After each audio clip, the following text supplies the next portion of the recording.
वातावरणातील बदलामुळे तापमानाचा पारा घसरतोय। शिरोळ तालुक्यात गत 4 दिवसांपासून थंडीचा कडाका कायम आहे।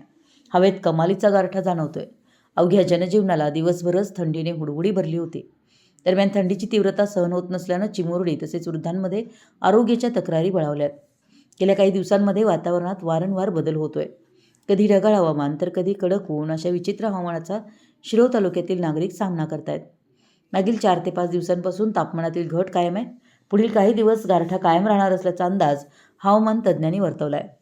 या पार्श्वभूमीवर शिरोळ तालुक्यात थंडीची तीव्रता वाढली।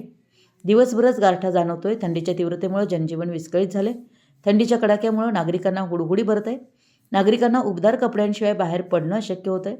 बोचऱ्या थंडीमुळे चिमुरड्यांसह वृद्ध व्याधिग्रस्तांमध्ये आरोग्याच्या तक्रारी वाढल्या आहेत। डोकेदुखी, ताप, सर्दी, खोकला, घसा खवखवणे आदी लक्षणं वाढली आहेत।